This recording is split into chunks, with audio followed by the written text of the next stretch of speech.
బైబిల్లో ఉన్నటువంటి వచనాలను చాలా ఘోరంగా మరి మిస్లీడ్ చేస్తున్నారు, మిస్అండర్స్టాండింగ్ చేసుకున్నారు, వక్రీకరిస్తున్నారు అని చెప్పేసి చెప్పాలి. నాకు చాలా బాధ కలుగుతుంది.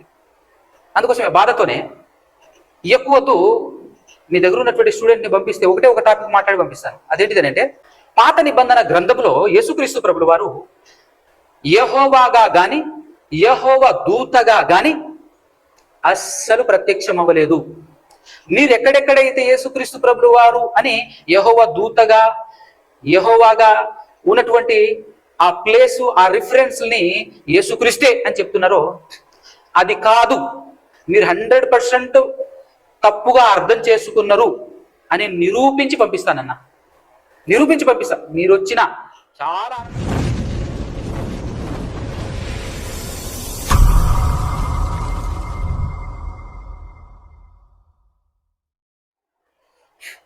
మన రక్షకుడు మన కొరకు ప్రాణం పెట్టినటువంటి మన నాథుడు యేసుక్రీస్తు ప్రభుల వారు మనకై పరలోకం నుండి భూలోకానికి వచ్చినటువంటి యేసుక్రీస్తు ప్రభుల వారి ద్వారా ఆయన తండ్రి మన తండ్రి, ఆయన దేవుడు మన దేవుడైనటువంటి ఆ ఏకైక దేవదేవునికి స్తుతి స్తోత్రాలు కృతజ్ఞతాస్తుతులు చెల్లించుచున్నాను. అదేవిధంగా ఈ మాటలు వింటున్నటువంటి నా ప్రియ సహోదరి సహోదరులైనటువంటి మీ అందరికీ కూడా క్రీస్తు పేరటనే నా యొక్క శుభములు వందనాలు తెలియజేస్తూ ఉన్నాను. ఒక చిన్న వీడియో వినిపిస్తాను, చూడండి, జాగ్రత్తగా వినండి.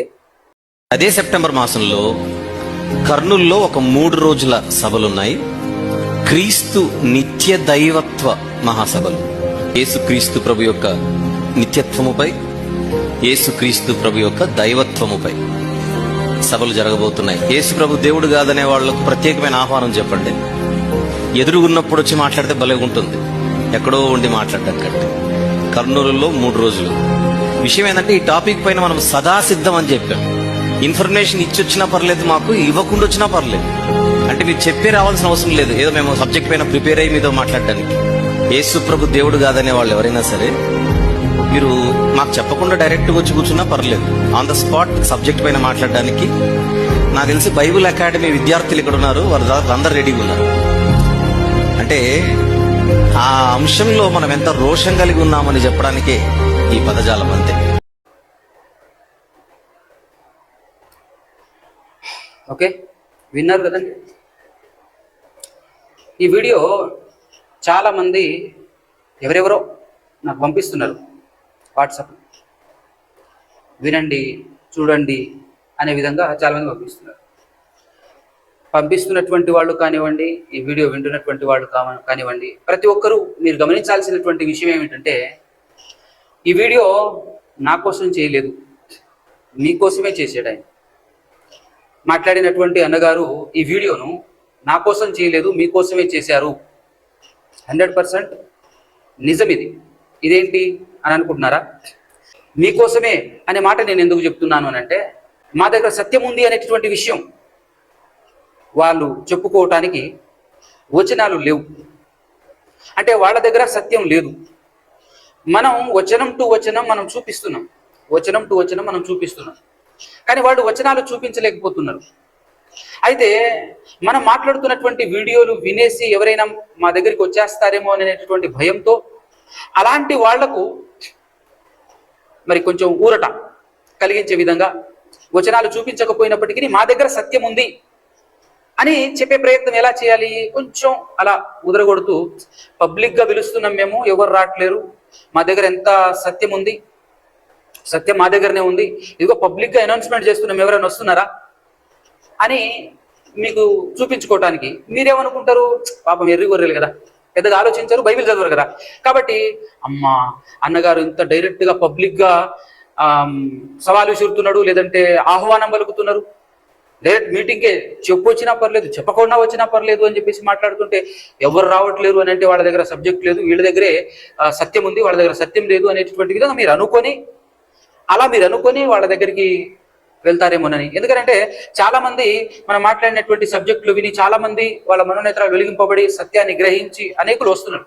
ఆఖరికి సేవకులు సైతము ఆలోచించి ఎస్ అనేటటువంటి కోణంలో ఆలోచించి చాలా మంది వస్తున్నారు. మరి అలా వస్తున్నటువంటి వాళ్ళు ఆఖరికి ఆయన దగ్గర ఉన్నటువంటి వాళ్ళు కూడా, ఆయనతో పాటు ఉన్నటువంటి వాళ్ళు కూడా చాలా మంది ఇదే సత్యం అని చెప్పేసి అక్కడి నుంచి ఆయన చర్చికి వెళ్ళేటటువంటి వాళ్ళు కూడా రావడం జరిగింది. సో దానివల్ల మరి అక్కడి నుంచి వెళ్ళిపోతున్నటువంటి వాళ్ళు వెళ్ళిపోకుండా ఉండటం కోసం అని చెప్పేసి ఇలాంటి వీడియోలు చేస్తూ ఉంటారు. కానీ ఒరిజినల్ గా ఏదో చర్చకు రండి, లేదంటే డిబేట్ చేద్దాం అనే ప్రేమపూర్వకమైనటువంటి చర్చ చేద్దాం అనేటటువంటి ఇంటెన్షన్ అయితే ఆయనది కాదు అనే విషయం నీట్గా మీకు అర్థం కావాలి. మాకు అర్థమైంది. ఎందుకంటే ఎవరైనా చర్చకు రమ్మని పిలిస్తే ఇలా పిలువరు. ఇప్పుడు సపరేట్గా ఆహ్వానం పలగాలి. మరి ఎక్కడైనా మాట్లాడుకొని చక్కగా ఒక చోట డిబేట్ లేదంటే ఒక చక్కటి చర్చా వేదిక పెట్టుకుందామని చెప్పేసి పిలిచే విధానం వేరుంటుంది. నేను ఇంతకుముందు చాలాసార్లు డైరెక్ట్గానే పిలిచాను అన్నగారిని, అది మీ అందరికి కూడా తెలుసు. కానీ ఆయన ఎలా తప్పించుకున్నాడు అనేటువంటి విషయం కూడా మీ అందరికి కూడా తెలుసు. ఎందుకంటే ఎవరి దగ్గర నుంచో పర్మిషన్ తీసుకురావాలి. మనం ఎవరి దగ్గర నుంచి పర్మిషన్ తీసుకురావడానికి మనకి ఎవరి దగ్గర పని చేయట్లేమ్మా. మనం ఆల్రెడీ మనకు ఓన్ బ్యానర్ ఉంది, మనకు ఆల్రెడీ ఓన్ ఛానల్ ఉంది. మనం ఎవరి దగ్గర నుంచో పర్మిషన్ తీసుకురావడం ఏంటండి? తప్పించుకోవటానికి ఏదో వాడటం అనమాట. సో ఈ విధంగా వాడి తప్పించుకున్నారు అనేటువంటి విషయం నేను స్పెషల్గా చెప్పాల్సిన అవసరం లేదు, మీకు తెలుసు. అందుకోసమే స్పెషల్గా కాకుండా ఎవరో ఆయనను ఆహ్వానించారు మీటింగ్కి, మరి 3 రోజుల సభలకు రండి సార్ అని చెప్పేసి ఆహ్వానిస్తే ఆయన కోసం ఆయన్ని పిలిచారు, ఆయన వాళ్ళందరూ అక్కడ ఉంటారు. ఇంకో బెనిఫిట్ ఏంటంటే సపరేట్గా వెళ్తే బాగుండదు. ఇక్కడ ఒకవేళ వచ్చినా కూడా అందరిని అడ్డం పెట్టుకొని తప్పించుకోవచ్చు. మీరు మరి అందరు ఎంతమంది దేవుడని నమ్ముతున్నారు అని చెప్పేసి లేపి అందరిని అడ్డం పెట్టుకొని చక్కగా అక్కడి నుంచి ఎస్కేప్ అవ్వచ్చు అనేటువంటి ప్లానో మేబీ అయి ఉండొచ్చు. కాబట్టి ఆయనను పిలిచి సభ పెడుతున్నటువంటి సభలో ఎవరైనా రావచ్చు అని చెప్పేసి పిలవటం అంటే అది మీకోసమే 100% కనబడుతూనే ఉంది ఇక్కడ, మీకోసమే అని చెప్పేసి, అంతే తప్ప యథార్థంగా కాదు అనే మాట నేను ఖచ్చితంగా ఎందుకు చెప్తున్నాను అని అంటే, ఆల్రెడీ ఆయన ఐజా అనేటటువంటి ప్రాంతంలో ఇలానే సభ ఆయన్ని పిలిచి ఎవరో మీటింగ్ పెట్టారు. ఆ మీటింగ్ లో ఒక ఇద్దరు సహోదరులు, అక్కడ ఉన్నటువంటి ఇద్దరు సహోదరులు వెళ్ళారు. మోసే, సూర్యశేఖర్ అనేటటువంటి ఇద్దరు వెళ్ళారు. వెళ్ళి ఆయన మీటింగ్ లో వాళ్ళు వెళ్ళారు. ఈయన ఏదైతే ఇప్పుడు రమ్మని పిలుస్తున్నారో అదే విధానంలో ఇంతకుముందు వెళ్ళారు. వాళ్ళకి ఏం చెప్పారు? రికార్డ్ చేసుకోండి, 3 దేవుళ్ళు ఉన్నారు, 3 దేవుళ్ళని నమ్ముతున్నాం మేము, 3 దేవుళ్ళు అని చెప్పేసి పబ్లిక్ గా చెప్పాడు. చెప్పేస్తే వాళ్ళు ఆ మాట వినేసి ఇక 3 దేవుళ్ళు అన్న వాళ్ళతో మనమేం మాట్లాడతాం, బైబిల్ మనకు దేవుడు ఒక్కడే అని చెప్పింది, బహుదేవతారాధన చేసేటటువంటి వాళ్ళతో మనకు సంబంధమే లేదని చెప్పేసి వాళ్ళు చాలా ఆనందంగా స్టేజ్ దిగి వచ్చేసారు. కానీ కొద్దిసేపు వాళ్ళు కూడా వెళ్ళి మాట్లాడినంతసేపు ఏం చెప్పాలో అర్థం కాక, బైబిల్ వివరించడం తెలియక, ఎందుకంటే బైబిల్ ఆ బోధన సపోర్ట్ చేయట్లేదు. సో అక్కడ వాళ్ళకు పర్ఫెక్ట్ సరైనటువంటి సమాధానం వాళ్లకు చెప్పలేదు. ఆల్రెడీ మీ మీటింగ్లోనే వాళ్ళు వచ్చారు. ఈరోజు ఈరోజు మీరు ఆహ్వానిస్తున్నారో, ఆహ్వానించకపోయినా వాళ్ళు వచ్చారు, వాళ్ళకి ఏం చేశారో ఆల్రెడీ రికార్డులో ఉంది, ఛానల్స్లలో, మీ ఛానల్లో కూడా ఉంది. అలాగే నేను కూడా ఒకసారి పిలిస్తే వాళ్ళు పిలవకుండా వెళ్ళారేమో, నేను పిలిస్తే వెళ్ళాను గుంటూరులో. అక్కడ నాకు ఏ రేంజ్లో సమాధానం చెప్పారో అది మీకు తెలుసు, నాకు తెలుసు. కాబట్టి ఆడియన్స్తో నేను మాట్లాడుతున్నటువంటి విషయం ఏంటంటే, ఇది మీకోసమే 100%. అంతే తప్ప వాళ్ళ దగ్గర సత్యం లేదు అనేటటువంటి విషయం ఎక్కడ బయటపడిపోద్దామో అనేటటువంటి ఆలోచనతో, అది బయట పడనివ్వకూడదు అనేటటువంటి ఇంటెన్షన్తో ఇలాంటివి అప్పుడప్పుడు మధ్య మధ్యలో మాట్లాడటమే తప్ప అది ఒరిజినల్ గా ఏదో నిజంగా మరి చర్చ చేయడానికి యథార్థమైనటువంటి హృదయంతో చేసేది మాత్రం 100% కాదు. ఎందుకంటే మేము ఆల్రెడీ చెప్పేశాం చాలాసార్లు. ఏం చెప్పామనంటే, డిబేటు రమ్మని ఇంతకుముందు నేను చాలాసార్లు పిలిచాను. అంత మాత్రమే కాకుండా, సరే డిబేట్ చేయడానికి మరి చిన్న వయసునో లేకపోతే నువ్వు నాకు సరిపోవనో మరి ఇలాంటి క్యాలిక్యులేషన్స్ ఎన్నున్నా కూడా వాటన్నిటిని పక్కన పెట్టేసి నేనేం అడిగానంటే, నాకు ఒక రిఫరెన్స్ చూపించండి చాలు అని చెప్పేసి నేను అడగటం జరిగింది. ఇప్పటికి కూడా నేనేం చెప్తున్నానంటే, యేసుక్రీస్తును మరి దేవుడు అని నమ్మితే నిత్య జీవం వస్తుంది అని ఒక రిఫరెన్స్ మాకు చూపిస్తే ఈ డిబేట్లకి ఏం అవసరం లేదు. నీకు అసిస్టెంట్ గానో లేకపోతే నీ దగ్గరకు వచ్చేసి నీతో పాటు సేవ చేస్తూ చాలా అద్భుతంగా యేసే దేవుడు అని చెప్పేసి ప్రకటించుకుంటూ నేను నీతో పాటు కలిసి సేవ చేస్తాను. నాకు కావాల్సిందల్లా ఏంటంటే వచనాలు. మీ సొంత వివరణ నాకు వద్దు, నాకు ఆధారం బైబిల్. ఎందుకంటే బైబిల్లో మనుషుల జ్ఞానం పై ఆధారపడి మన విశ్వాసాన్ని నిలపకూడదని పౌలు గారు చెప్పారు. కాబట్టి మీ జ్ఞానంతో నాకు పని లేదు, వచనం చూపిస్తే సరిపోతుంది. వచనం చూపించండి అని అన్నప్పుడు నాకు ఎట్లాంటి వచనం కావాలంటే, నాకు అనుకూలంగా నాకు ఇష్టమైనట్టు నేను వచనం చూపించమని నేను అడగను. అలా అడగటం కూడా తప్పు. అలా నేను అడగను. నేను ఎలాంటి వచనం చూపించమని అడుగుతున్నానంటే, బైబిల్లో ఉన్న విధంగానే చూపించమని అడుగుతున్నాను తప్ప వేరే విధంగా కాదు.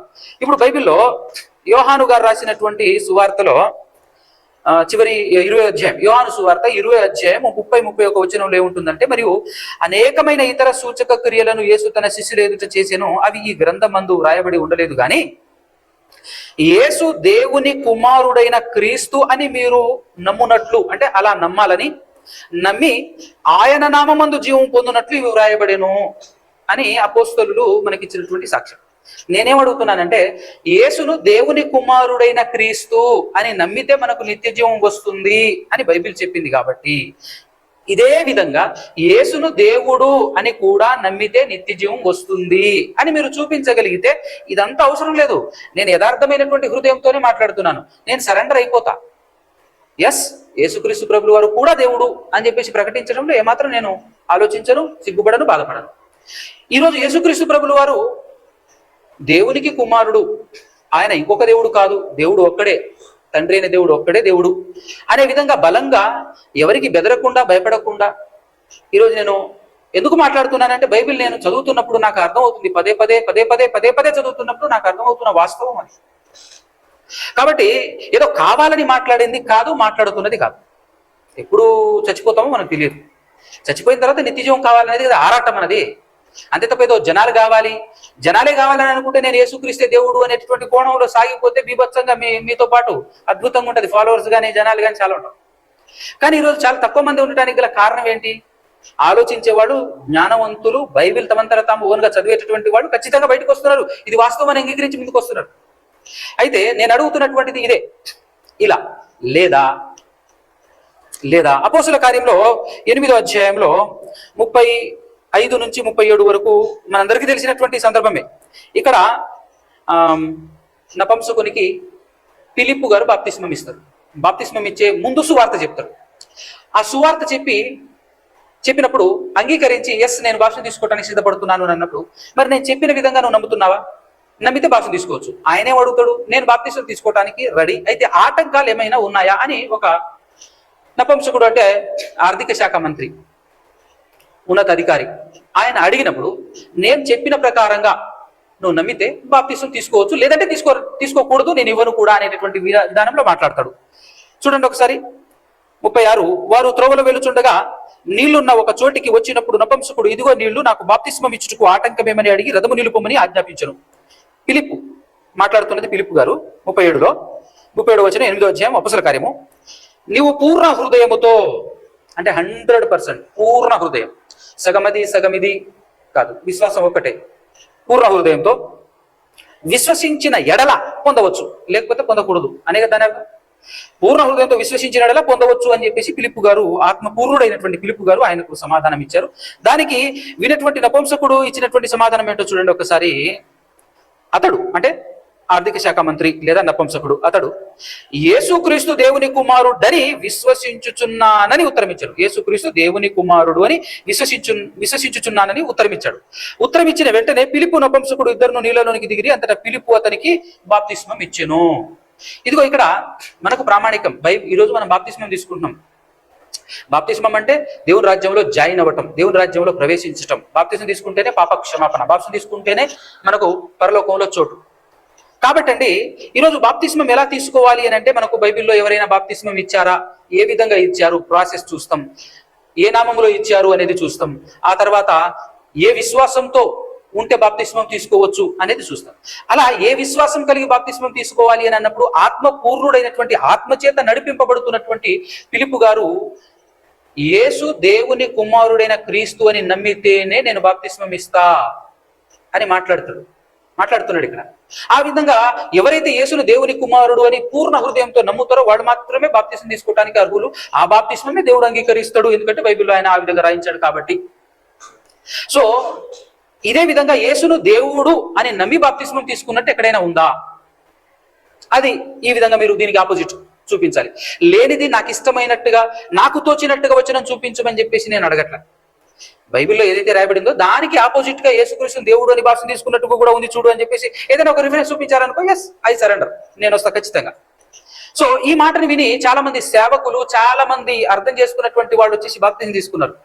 ఇంతకుముందు నేను ఏసే దేవుడు అని చెప్పేసి బాప్తిజం తీసుకున్నానండి, నిజంగా వాక్యానుసారంగా చూస్తే ఒకటి తీసేయకూడదు, ఒకటి కలపకూడదు అని చెప్పేసి మాట్లాడినప్పుడు దాని ప్రకారంగా నా జీవితం ప్రతి విషయంలో ఉండాలి, బాప్తిస్మం విషయంలో, విశ్వాసం విషయంలో, ఆధ్యాత్మిక జీవితంలో, అన్ని విషయంలో నేను అకార్డింగ్ టు ది వర్డ్స్ ప్రకారంగా నేను ఉండాలి అని చెప్పేసి చాలా మంది వచ్చేసి బాప్తిస్మం తీసుకుంటున్నారు. సరి చేసుకుంటున్నారు వాళ్ళ బాప్తిస్మాన్ని.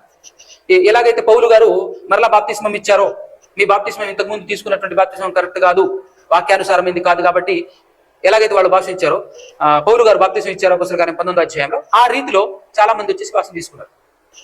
దీనికి ఆపోజిట్ గా చూపించండి. అంటే పెద్ద ఇబ్బంది, మనం ఏదో పెద్ద డిబేట్ అది ఇది అని చెప్పేసి చేయాల్సిన అవసరం కూడా లేదు. డబ్బులు ఖర్చు, డిబేట్ చేస్తే టైం వేస్ట్. సింపుల్. నేను నాతో పాటు ఉన్నటువంటి టీము ఎంతమంది అయితే ఈరోజు దాదాపు చాలా మంది ఫాలోవర్స్ ఆఫ్ జీసస్ క్రైస్ట్ అని చెప్పేసి ఒక టీం సేవకులంగా చాలా మంది మేము ప్రతి నెల కూడుకుంటున్నాం. అందరం సరెండర్ అయిపోతాం ఖచ్చితంగా. ఒక్క వచనం చాలు. యోహాను సువార్తలో చూపించినట్టుగా యేసు దేవుడు అని నమ్మితే నిత్యజీవం వస్తుంది అని కానీ, యేసును దేవుడు అని నమ్మి ఎవరైనా బాప్తిసం తీసుకున్నట్టుగా కానీ, లేదంటే ఇంకొకటి కూడా చూపిస్తాను. మొదటి యోహాను పత్రిక 4వ అధ్యాయంలో 14-15 వచనాలు చూసినట్లయితే, మొదటి యోహాను పత్రిక 4వ అధ్యాయం 14-15 వచనాలు చూసినట్లయితే, మరియు తండ్రి తన కుమారుని లోకరక్షకుడుగా ఉండుటకు పంపి ఉండుట మేము చూచి సాక్ష్యం ఇచ్చుచున్నాము అని అపోస్తలులందరూ కట్టగట్టుకుని ఇక్కడ ఇస్తున్నటువంటి సాక్ష్యం. మేము ఆ సాక్ష్యాన్ని గౌరవిస్తాం, నమ్ముతామండి. మా సొంత జ్ఞానాన్ని మేము అసలు ఉపయోగించాం, వచనం టు వచనమే వెళ్తాం. సో ఇక్కడ అపోస్తలులందరూ తండ్రి తన కుమారుని లోకరక్షకుడుగా ఉండటానికి పంపి ఉండటం మేము చూసి సాక్ష్యం ఇచ్చుచున్నాము. 15వ వచనం, యేసు దేవుని కుమారుడని ఎవడైతే ఒప్పుకుంటాడో వానిలో దేవుడు నిలిచి ఉన్నాడు, వాడు దేవుని యందు ఉన్నాడు అనేటటువంటి మాట ఇక్కడ చెప్పారు. అంటే మనలో దేవుడు ఉండాలి అని అంటే, లేదా మనం దేవునిలో ఉండాలన్నా, దేవుడు మనలో ఉండాలన్నా, మనం యేసుని ఏమని ఒప్పుకోవాలి? దేవుని కుమారుడు అని ఒప్పుకోవాలట. యేసుక్రీస్తు ప్రభు వారు కూడా చెప్తారు మాట, ఏమన్నా తెలుసా? భూలోకమందు నన్ను ఒప్పుకొని వాడెవడో వాడిని నేను పరలోకమందు ఒప్పుకుంటాను అని చెప్పేసి మత్తయి సువార్తలో అంటాడు. మరి ఏమని ఒప్పుకోవాలి అని అంటే అపోస్తులు చెప్పారు. ఏమని ఒప్పుకోవాలి?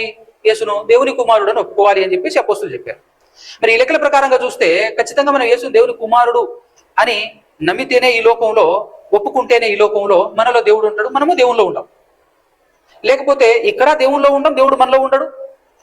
పరలోకం వెళ్ళిన తర్వాత యేసుక్రీస్తు కూడా మనల్ని అంగీకరించడట. ఎందుకంటే ఆయన ఒప్పుకోవాలి. మనం ఏమని ఒప్పుకోవాలి అని యేసుప్రభు అన్నాడు. ఏమని ఒప్పుకోవాలి అని అంటే ఇక్కడ అపోస్తలులు సాక్ష్యం ఇచ్చారు ఆత్మ సహాయంతో, దేవుని కుమారుడు అని ఒప్పుకోవాలి అని చెప్పేసి.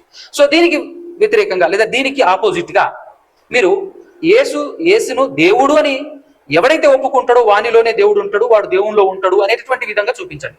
లేనిది అడిగితే మీరు అనొచ్చు, ఉన్నది అడుగుతున్నాం మేము, లేనిది అడగట్లేము. తర్వాత 5వ అధ్యాయం, మొదటి యోహాను పత్రిక 5వ అధ్యాయము 5వ వచనం, యేసు దేవుని కుమారుడు అని నమ్మువాడు తప్ప. ఇది చాలా బలమైనటువంటి మాట. మరి మనుషుల జ్ఞానాన్ని నమ్మి దేవుని వాక్యాన్ని ఎలా దాటుతున్నారో, ఆ ధైర్యం ఎలా వస్తుందో మీకు నాకైతే అర్థం కావట్లేదు. కానీ నేను ఆడియన్స్తో మాట్లాడుతున్నాను,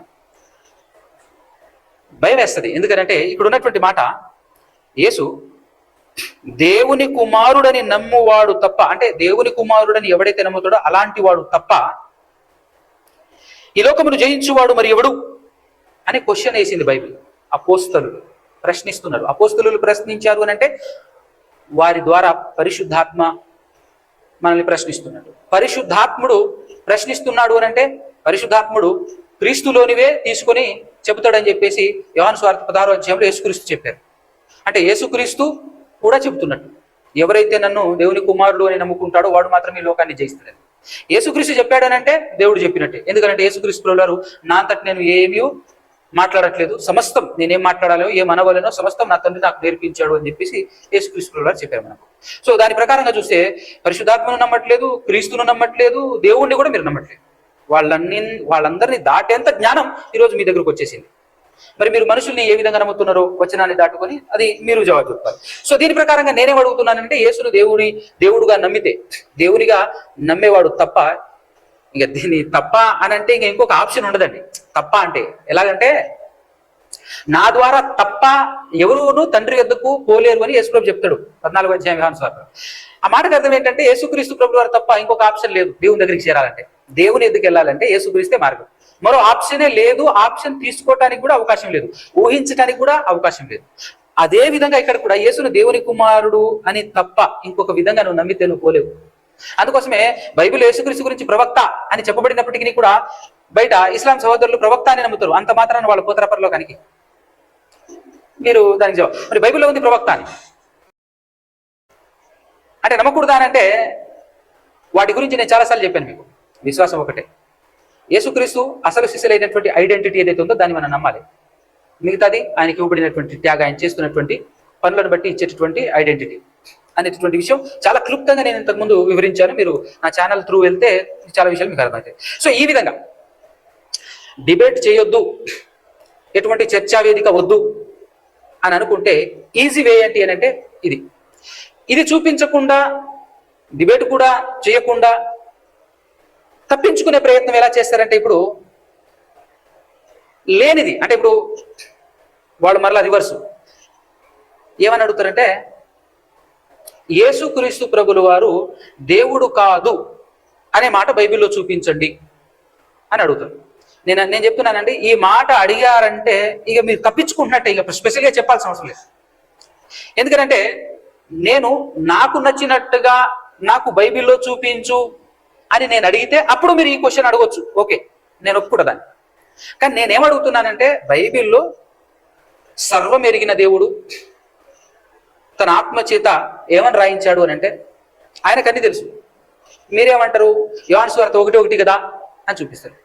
నేనేమడుగుతున్నానంటే, యోహాను సువార్త 1:1 తెలియని దేవుడు ఇక్కడ ఓన్లీ దేవుని కుమారుడు అని మాత్రమే నమ్మమన్నాడా? యోహాను సువార్త 1:1 దేవునికి తెలియదా? పరిశుద్ధాత్మకు తెలియదా? అపోస్తలులకు తెలియదా? తెలిసిన వాళ్లే చెప్పారు కదా. కేవలం యేసును దేవుని కుమారుడు అని మాత్రమే నమ్మాలి. అలా నమ్మితేనే నిత్య జీవము, అలా నమ్మితేనే మీలో దేవుడు ఉంటాడు, అలా ఒప్పుకుంటేనే మీలో దేవుడు ఉంటాడు, మీరు దేవుల్లో ఉంటాడు. అలా ఒప్పుకొని బాప్తిస్మం తీసుకోవాలి. అలాగే ఇక్కడ యేసు దేవుని కుమారుడిని నమ్మితేనే ఈ లోకాన్ని జయించగలరు. ఒకవేళ యేసుక్రీస్తు ఒరిజినల్ గా దేవుడు అంటున్నారు కదా. సరే, ఒరిజినల్ గా దేవుడు అయితే డూప్లికేట్ నమ్మమని ఎందుకు చెప్తారు? మనం ఆలోచించాలి. చెప్పేది ఒరిజినల్ గా ఆయన దేవుడు అయితే ఒరిజినల్ కాని దాన్ని నమ్మమని దేవుడు చెప్తాడా? పరిశుద్ధాత్మ చేత వ్రాయిస్తాడా? ఒకసారి ఆలోచన చేయండి. మనం ఎవరిని తప్పుపడుతున్నామో, మనం ఎవరిని శంకిస్తున్నామో ఒక్కసారి ఆలోచన చేయండి. సమస్తం తెలిసిన దేవుడు ఇలా నమ్ము అని కంక్లూజన్ ఇచ్చాడు. మన సొంత కంక్లూజన్ తీయకూడదు, బైబిల్లో నుంచి మన సొంత జ్ఞానం వాడి తీయకూడదు. సమస్తం ఎరిగిన దేవుడు ఫైనలైజేషన్ చేసి చెప్పాడు కొత్త నిబంధనలో, ఆ ప్రకారంగా మనం వెళ్ళాలి. ఆయన చెప్పిందే ఒరిజినల్ కాబట్టి చెప్పాడు, ఇలా నమ్మండి అని చెప్పాడు. ఏదైతే నమ్మమని మనకు చెప్పాడో అదే ఆయన అసలు ఐడెంటిటీ అని నమ్మాలి మనం. అంతే తప్ప ఆయన అసలు ఐడెంటిటీ వేరే ఉంది, కానీ దేవుడు మాత్రం డూప్లికేట్ ఐడెంటిటీని నమ్మమని చెప్పేసి చెప్తున్నాడు. డూప్లికేట్ ఐడెంటిటీని నమ్మితేనే మనకు నిత్యజీవం వస్తుంది అని చెప్తున్నా. ఒరిజినల్ కాని దాన్ని నమ్మితే నీకు నిత్యజీవం వస్తుంది. ఒరిజినల్ కాని దాన్ని నమ్మి బాప్తిజం తీసుకోవాలి. నిజం కాని దాన్ని నమ్మి ఒప్పుకుంటే నీలో దేవుడు ఉంటాడు, నువ్వు దేవుళ్ళలో ఉంటావు అని చెప్పేసి అంటాడా? ఆలోచన చేయండి. అందుకోసమే ప్రేమతో చెప్తున్నాను, ఎన్నాళ్ళు ఈ తతాంగం, ఈ సబ్జెక్ట్ని అడ్డం పెట్టుకొని వ్యూవర్స్ సంపాదించుకోవటానికో లేకపోతే జనాల మధ్య గొప్ప అనిపించుకోవటానికో ఎన్నాళ్ళు చేస్తాం? ఎన్నాళ్ళు చేయాలి చెప్పండి? కాబట్టి ఈ విధంగా చూపించండి. లేదు, కాదు, కూడదు అని అంటారా? డిబేట్ చేద్దాం. అది వద్దంటారా? అది కూడా వద్దు అని అంటారా? నేను ఒక మంచి ఆప్షన్ ఇస్తాను. ఈ వీడియోలో మీరు మాట్లాడినప్పుడు ఇక్కడ నా దగ్గర నేర్చుకున్నటువంటి స్టూడెంట్స్ చాలా మంది ఉన్నారు అని చెప్పేసి అన్నారు. ఆ స్టూడెంట్స్లలో ఎవరైనా కానీ అనండి, ఎవరో ఒకరిని నా దగ్గరికి పంపించండి. ఖర్చులు వద్దు, పర్సనల్గా నా ఇంటికే పంపించండి. నిజంగా చెప్తున్నాను, గుండె నిండా ప్రేమతో. నా తమ్ముడి కంటే, నా అన్న కంటే ఎక్కువగా చూసుకొని, ప్రేమతో చూసుకొని, చాలా ప్రేమతో మాట్లాడి పంపిస్తా. ఎందుకంటే ఇప్పుడు యేసు దేవుడా, దేవుని కుమారుడు అనేటటువంటి సబ్జెక్టు బాగా పెద్దగా అయిపోయింది. దాన్ని ముందు పెట్టుకుంటే ఏది తేలదు. మీకు తెలుసు, నాకు తెలుసు. ఎందుకంటే దాన్ని పెద్దగా చేసింది ఎవరో కాదు, మీరే అన్నగారు, మీరే చేశారు పెద్దగా. నాకు చాలా బాధ కలుగుతున్నటువంటి విషయం ఏంటంటే, ఈ మధ్య కాలంలో సృష్టిలోనికి వచ్చిన సృష్టికర్త అని చెప్పేసి చాలా భయంకరమైనటువంటి అబద్ధాలు మాట్లాడుతున్నారు. బైబిల్లో ఉన్నటువంటి వచనాలను చాలా ఘోరంగా మరి మిస్లీడ్ చేస్తున్నారు, మిస్అండర్స్టాండింగ్ చేసుకున్నారు, వక్రీకరిస్తున్నారు అని చెప్పేసి చెప్పాలి. నాకు చాలా బాధ కలుగుతుంది. అందుకోసమే బాధతోనే ఎక్కువద్దు, మీ దగ్గర ఉన్నటువంటి స్టూడెంట్ని పంపిస్తే ఒక టాపిక్ మాట్లాడి పంపిస్తాను. అదేంటిదనంటే, పాత నిబంధన గ్రంథంలో యేసుక్రీస్తు ప్రభుల వారు యెహోవాగా గాని యెహోవా దూతగా గాని అస్సలు ప్రత్యక్షం అవ్వలేదు. మీరు ఎక్కడెక్కడైతే యేసుక్రీస్తు ప్రభుల వారు అని యెహోవా దూతగా యెహోవాగా ఉన్నటువంటి ఆ ప్లేసు, ఆ రిఫరెన్స్ ని యేసుక్రీస్తే అని చెప్తున్నారో అది కాదు, మీరు 100% తప్పుగా అర్థం చేసుకున్నారు అని నిరూపించి పంపిస్తానన్నా, నిరూపించి పంపిస్తాను. మీరు వచ్చినా చాలా ఆనందంగా రిసీవ్ చేసుకుంటాను. ఆఖరికి మీ స్టూడెంట్స్లలో ఏ ఒక్కరిని పంపించినా కూడా నా ఇంటికి పంపించండి, మిరియాలు కూడా ఉండవు, నా నెంబర్ ఇచ్చి హ్యాపీగా రిసీవ్ చేసుకుంటాను. ఎవరొద్దు, గుంపొద్దు, హడాహుడి వద్దు, రచ్చ వద్దు, ఏమొద్దు, సింగిల్గా నా ఇంటికి పంపించండి. ఒకరిలో ఇద్దరిని నా ఇంటికి పంపించండి. ప్రేమ విందు అరేంజ్ చేసి అద్భుతమైనటువంటి మర్యాదలతో ప్రేమపూర్వకమైనటువంటి వాతావరణంలో మా ఇంట్లో నేను నా సహోదరులు ఇద్దరే ఉంటాం చక్కగా. రీసెంట్గానే దేవుడు తన మహాకృప వల్ల కనికరించి ఒక చక్కటి చర్చ్ బిల్డింగ్ ఇచ్చాడు నాకు మిర్యాలగూడలో. ఇందులోనే కూర్చొని చక్కగా మాట్లాడి పంపించేస్తాను. లేదు మీరే రండి అని చెప్పకండి. ఎందుకనంటే నాకు ఎవరైతే ఇప్పుడు ఈ విధంగా మాట్లాడుతున్నారో వాళ్ళ మీద నమ్మకం పోయిందన్న. ఎందుకంటే ఇప్పటి వరకు నేనే పోయాను అందరి చోట, అందరి దగ్గరికి నేనే వెళ్ళాను. రీసెంట్గా మీకు కూడా తెలిసే ఉంటుంది, వికేఆర్ అనేటటువంటి సహోదరుడు పిలిస్తే వెళ్ళాను. వెళ్తే తను వాళ్ళ ఇంటికే పిలిచారు, వాళ్ళ ఇంట్లోనే వెళ్ళాం. కానీ చాలా అవమానకరంగా మాట్లాడి నేను అడిగే ప్రశ్నలకు జవాబు చెప్పలేక, మళ్ళీ చెప్తున్నాను, నేను అడిగే ప్రశ్నలకు జవాబు చెప్పలేక, నేను అడుగుతున్నటువంటి ప్రశ్నలకు సరైనటువంటి రిఫరెన్స్లు చూపించలేక కావాలని అవమానించి పంపించారు. లేదు మీరు తప్పు చెప్తున్నారు, అవమానించి పంపించలేదు, నువ్వే వెళ్ళిపోయావు అని చెప్పేసి కొంతమంది సరిగా తెలియనటువంటి వాళ్ళు అపార్థం చేసుకొని ఆ విధంగా కూడా మాట్లాడారండి. సరే, నేను కావాలని పారిపోయి వచ్చానా లేకపోతే ఆయన అవమానించి పంపించేశాడా అనేటటువంటి విషయాలు ప్రపంచానికి తెలియచేయటం కోసం అని చెప్పేసి నేను అక్కడి నుంచి వచ్చేసిన తర్వాత ఒక చక్కటి వీడియో మాట్లాడాను. మాట్లాడి ఆయన ఆ వీడియో లైవ్ లో ఉన్నటువంటి వీడియో క్లిప్స్, అంటే ఎక్కడెక్కడ ఆయన ఏ విధంగా మాట్లాడాడు అనేటటువంటి క్లిప్స్ కట్ చేసుకొని అప్లోడ్ చేసుకొని చూడండి అని చెప్పేసి మాట్లాడాను. మాట్లాడి అప్లోడ్ చేస్తే 2 రోజులు కూడా ఉండలేదండి, ఒక్కటే రోజు అనుకుంటాను, 1 డేలోనే దగ్గర 5,000 మంది చూశారు. మరి చూసినటువంటి వాళ్ళు నాకు ఫోన్ చేశారా లేకపోతే మీరు కరెక్ట్ కాదు ఇట్లా చేయటం ఏంటి అని చెప్పేసి ఏమన్నారో తెలియదు. కానీ మనడు స్ట్రైక్ వేసి మరి వీడియోను డిలీట్ చేయించేసాడు. అప్పుడే ఫిక్స్ అయిపోయాను, కరెక్ట్ వ్యక్తి కాదు ఆ వ్యక్తి అని చెప్పేసి. అందుకోసమే నేను అందులో కూడా చాలా ప్రేమపూర్వకంగానే మాట్లాడి పెట్టాను అనమాట. నిజంగా అందులో తప్పే లేకపోతే ఆయన స్ట్రైక్ వేసి డిలీట్ చేయించాల్సిన అవసరం లేదు. స్ట్రైక్ వేసిన విధానం కూడా ఇల్లీగలే, మాట తప్పి వేశాడు. ఎందుకంటే ఆయన నన్ను ఆహ్వానించినప్పుడు నాతో మాట్లాడినటువంటి సందర్భాలు నేను ఫోన్ కాల్లో రికార్డ్ చేసేసాను. అందులో ఏమన్నాడంటే, మరి ఈ చర్చ మొత్తం నాకు కూడా వచ్చిన కెమెరా ఉందన్న, కెమెరా తీసుకొస్తాను, రికార్డ్ చేస్తాను, నాకు వీడియో కావాలి అని నేను మాట్లాడటం జరిగింది. అలా మాట్లాడినప్పుడు లేదు ఇక్కడ నా దగ్గర 4 కెమెరాలు ఉన్నాయి, ఆల్రెడీ మొత్తం చాలా ఉదయం నుంచి సాయంత్రం వరకు మాట్లాడాలి, స్పేస్ చాలా ఉంటుంది కాబట్టి లైవ్ లోకి వెళ్ళిపోతుంది, తర్వాత లైవ్ లో నుంచి మీరు డౌన్లోడ్ చేసుకొని మీరు మీ ఛానల్లో అప్లోడ్ చేసుకోవచ్చు అని కూడా చెప్పారు ఆయన. అది ఉంది. లేదు నేను చెప్పలేదు అని ఒకవేళ అంటే నేను అందరికీ వినిపిస్తా ఆడియో. సో ఆ ఆడియో కూడా నా దగ్గర ఉంది. అయితే ఆ విధంగా చెప్పినటువంటి వ్యక్తి మాట తప్పి స్ట్రైక్ వేశాడు అని అంటే అసలు నాకు అనిపించింది, ఆయన ఎప్పుడు కరుణాకర్ గురించి వాళ్ళతో మాట్లాడుతుంటారు కదా, వాళ్లకున్న నీతి కూడా ఈ వ్యక్తికి లేదనిపించింది. ఎందుకంటే వాళ్ళ వీడియోలు ఈయన చూపిస్తుంటాడు. ఏనాడైనా వాళ్ళు స్ట్రైక్ వేశారా? ఈయన మాట ఇచ్చి మరీ స్ట్రైక్ వేశాడు. చూడు, డౌన్లోడ్ చేసుకోండి అని మాట ఇచ్చి చెప్పి మరీ స్ట్రైక్ వేయడం అంటే అది ఒక సరైనటువంటి పర్సన్ చేయాల్సినటువంటి పని కాదు అని చెప్పేసి ఆ తర్వాత నేను మరలా మనం మాట్లాడే వ్యక్తి ఇతను కాదు, మనం మాట్లాడడం కూడా కరెక్ట్ కాదు, ఇట్లాంటి వాళ్ళతో మాట్లాడటం కూడా దండగా అని చెప్పేసి ఆ తర్వాత నేను మాట్లాడలేదు. పైగా ఇలా ఎందుకు మీరు స్ట్రైక్ వేశారని చెప్పేసి మధ్యలో ఒక పెద్ద మనిషి, వయసులో నాకంటే చాలా పెద్ద వ్యక్తి, ఆయన కంటే కూడా పెద్ద వ్యక్తి అయినటువంటి ఒక పెద్ద మనిషి చేత మాట్లాడించినా కూడా ఆ వ్యక్తి మాటలను కూడా రెస్పాన్స్ ఇవ్వకుండా, కేర్ చేయకుండా, లెక్క చేయకుండా బిహేవ్ చేశాడు ఆయన. నేను చాలా అడిగాను, ఎందుకు ఇలా మీరు మాట తప్పి స్ట్రైక్ ఎందుకు వేశారు, వీడియో ఎందుకు డిలీట్ చేయించారు అని చెప్పేసి అడిగితే ఆన్సర్ కూడా ఇవ్వలేదు ఆయన. ఇంకా అలాంటి వ్యక్తులతో మాట్లాడడం కూడా దండిగే అని మన మనసులో నుంచి రిమూవ్ చేసేసాం ఆయన. కాబట్టి ఇప్పటివరకు అయితే నేను ఎవరు పిలిచినా కూడా పరిగెత్తాను, ఎవరు పిలిచినా వెళ్ళాను. ఇప్పుడు నేను నిజమైనటువంటి చర్చ ఎంత ప్రేమగా ఉంటుందో, ఎంత అద్భుతంగా ఉంటుందో రికార్డ్ చేసి కూడా పెడతాను. మీరు పంపించండి, ఏం పర్లేదు. మీరు వచ్చినా చాలా సంతోషిస్తాను. మీ దగ్గర ఉన్నటువంటి స్టూడెంట్స్ ఎవరినైనా పంపించినా కూడా టాపిక్ ఒకటే, పాత నిబంధనలో యెహోవాగా యేసుక్రీస్తు ప్రభుల వారు అస్సలు అవ్వలేదు అని సాక్ష్యాధారాలతో, వచనాధారాలతో చూపించి పంపించేస్తా. అది ఆ తర్వాత అప్లోడ్ చేస్తా, అప్పుడు అందరూ చూసుకుంటారు. కాబట్టి ఈ విధంగా చేయండి అన్నగారు. అయితే చక్కగా ప్రేమపూర్వకమైనటువంటి వాతావరణంతో మంచి డిబేట్ అరేంజ్ చేసుకుందాం. డిబేట్ కూడా ఎట్లుండాలి అంటే టాపిక్ వైజ్గా స్టెప్ బై స్టెప్ వెళ్ళిపోవాలి.